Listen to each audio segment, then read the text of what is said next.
idealist thinker in modern art. He thinks the material reality has no relationship to anything. It's just pure will and personal creativity. And if you don't have the smart, right people in charge, then everyone gets stupid and violent and crass because they're not being led by the smart people with the good comedy. Yo, don't you see? Again, he's an accidental genius. This is the hope punk thing. He literally, okay, the culture now where it's like you can't even portray a negative, like a fucking, you can't portray a protagonist with negative characteristics because it's an endorsement of those characteristics. Yes. Yeah, it makes people toxic. Yeah. He's the Nostradamus of hacks. He predicts exactly what dumb cultural moment we're in. This moment we're in now where,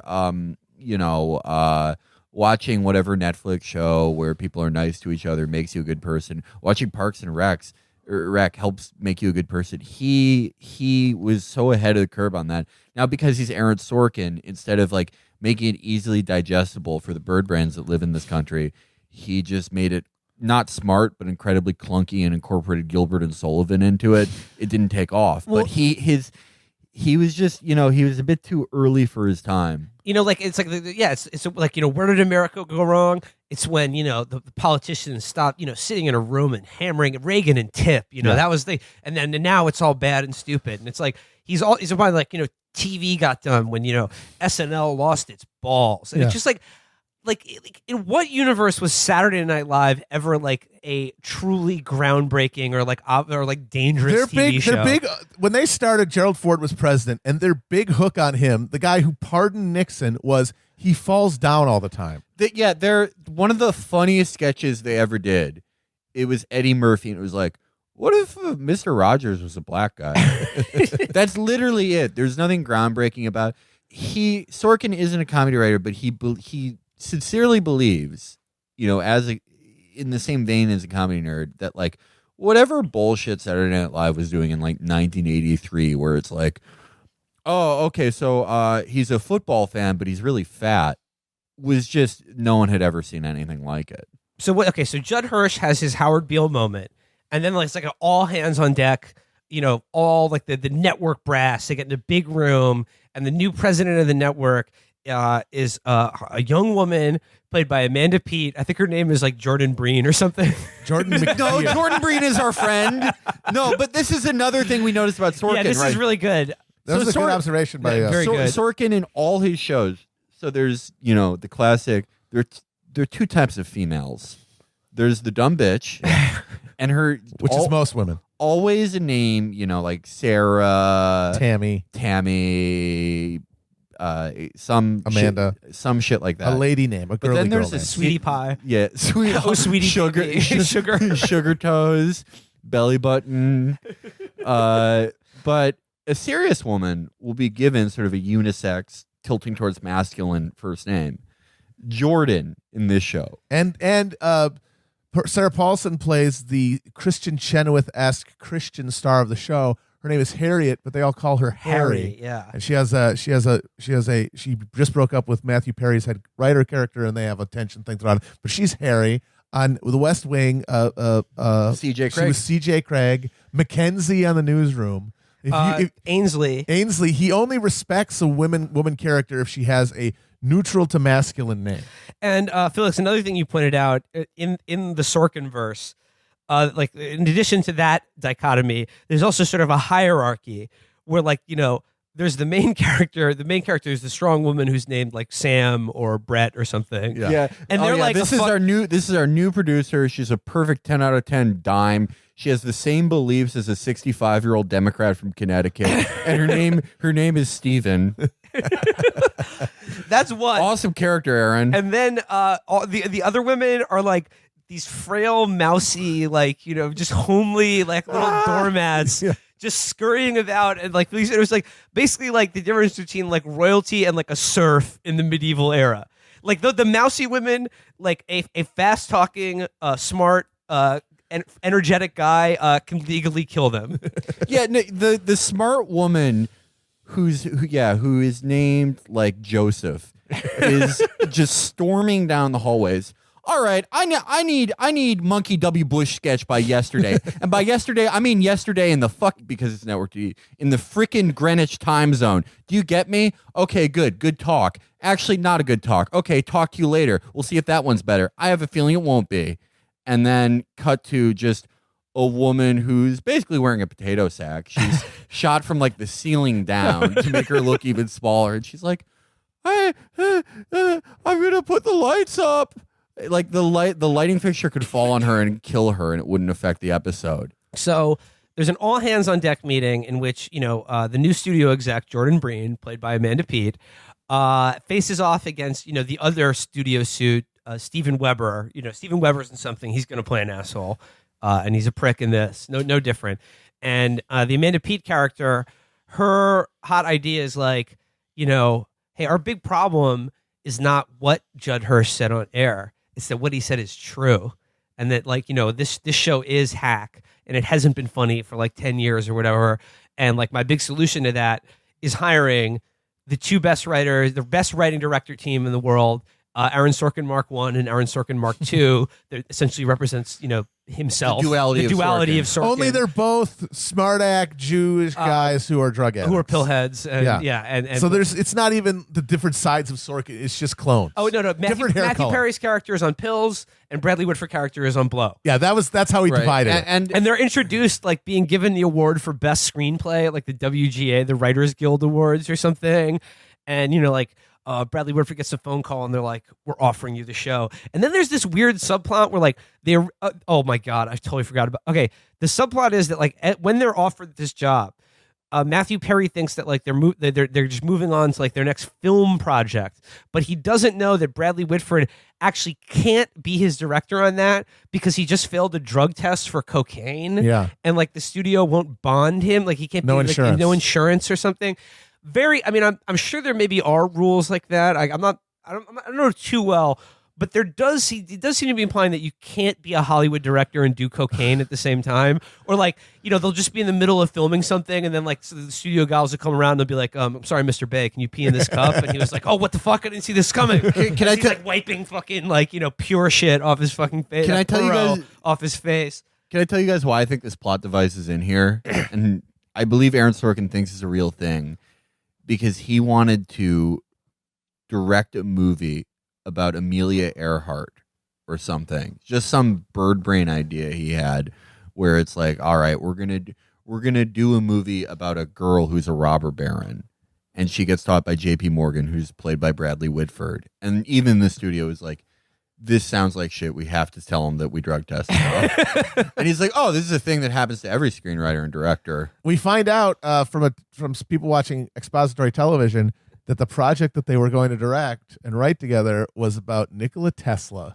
Again, I'm starting to believe that Sorkin is a prophet. Yes. But like he's like the things he prophesizes are only stupid. Yes. And like our culture can only get dumber. Yeah. Who does that remind you of? Oh my God. How come it's only like us and him who have the power? It's really not good. No, and like, the E1 boys. But we're like cursed. We're like Cassandra, and like this is horrible. I can't believe what's happening. But like Sorkin thinks he's like charting a way to a new golden future. If only more people knew about epic Nikola Tesla. Knew about smart people, high IQ geniuses like Nikola Tesla, and like that world has pretty much come to pass. Yep. And it's awful. It sucks. It's so terrible. much ass. We're living in the world that like it is now the We're job. living in the future we always dreamed Where it of. is the job of Saturday Night Live to like correct the president and like stand for truth and the American way. Yeah, no, it's every show is Studio 60. Every television show with comedy on it is a Studio 60. Everyone is his heroic knight errant comedic geniuses, taking down the chuds and the hypocrites in the news. When you turn on TV and you see like just a full 5-minute replay of like the Senate Armed Services Committee talking to some fucking dumbass that Trump put in charge of ISIS or whatever, in charge of fighting ISIS, and then Sam B comes on or Trevor Noah or Seth Meyers, whoever your person is, and they're just like, just the sound of a lawnmower starting up but just clogged with grass. Just that smug humming. You're living in Aaron Sorkin's mind. He's looked into a snow globe, and now you live in it. Yep. Just to give people who are avoiding this stuff for their health a little taste, I saw a joke that Trevor Noah did last week about Howard Schultz and his amazing quixotic effort to become president. He said, "Imagine if Howard Schultz ran against Trump and they debated. It would be the inventor of the pumpkin spice latte and an actual pumpkin spice latte." So Trump is like a human pumpkin spice latte. Yeah. Pretty good. I don't know. I mean, I don't know. That got a chuckle out of me.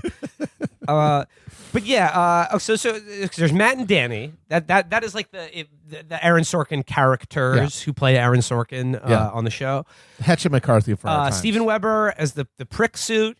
Amanda Peet as the good suit. Mm-hmm. And then there's like the three main cast members. We've already referenced Sarah Paulson plays a thinly veiled version of Kristen Chenoweth, who Aaron Sorkin dated, and wouldn't you know it, Matthew Perry's character also used to date her on the show as well. Mm-hmm. D.L. Hughley plays the other star, and then Nate Cordry plays like the other cast member. Mm-hmm. But like a big chunk of the early episodes, or like all the episodes that we watched, a big chunk of the plot and characterization on these shows has to deal with the Sarah Paulson's character's Harry, her Christian faith.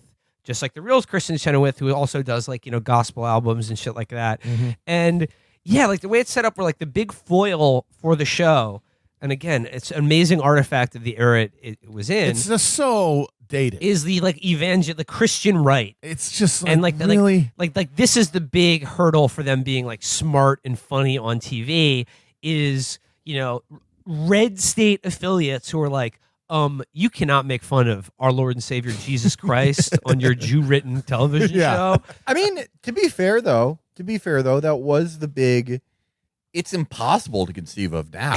Yeah. It is. I remember though. That was because it was like we were all being held hostage by these hooting, snake handling maniacs. I remember everyone saw fucking Jesus Camp and just came out traumatized. Like, these people live amongst us. I mean, it's true. They still do. I mean, it's not like right, but they don't have the same influence. They don't have the same influence. Well, they've changed priorities. Right, they're all in for just white nationalist lib triggering. Right, and there are just different moral majorities for every time. Like the Gen Z one, it's literally just because the white characters don't say the N-word. But it was a weird time, and it is weird to write it about SNL because if you remember, culture in general, it is kind of like MSNBC now in a way, just straight MSNBC programming in that there is this sort of general bullshit liberalism, but it was like, they have fucking Giuliani on. They sort of both sides, the Iraq War, the actual most history altering decisions, they just sort of dilly-dallied around. And wouldn't you know it, despite them doing that, the fucking hooting chuds still hated them. And now they've moved on to just deciding that they all do ritualistic child sacrifice and it never mattered in the first place, whatever it was. And that's game, and you love to see it. But I do think a lot of our listeners may be too young, or they don't quite remember the Bush era moral majority. Yeah. And its effect on this already impossibly shitty TV. This moment we're in, it was only made possible, like so many things, by 9/11. When I was watching this, we were in such an interesting cultural place in like 1999, 2000. It was like, if 9/11 hadn't happened, the original Fast and Furious movie would have just gone on forever. Yes. That would have been like, they would have been living in the culture that reached its peak in the original Fast and Furious movie with Paul Walker and Vin Diesel, would have gone on unabated. This movie, or this show, made me realize the cultural schizophrenia 9/11 caused, where we have to be sort of hope punk, because we're liberals and we can't say that we want, we think we win by love. We think we win by hope. But also everything's very serious now. Everything's serious. But also going to the mall is fighting the scourge of evil in the world. And it just caused this mental breakdown of the culture where the only funny things were just instances of people totally giving up, of people like, let's see if this bullshit will get made, like Tropic Thunder. They probably didn't think that could get made, and then it just somehow got made. Or like just. But Tropic Thunder is a good movie, right? though. That's what I'm Okay, saying. yeah. I'm saying the only good things. Yeah. Or like fucking like Step Brothers, things that had nothing Yeah. rooted in the cultural moment of the time.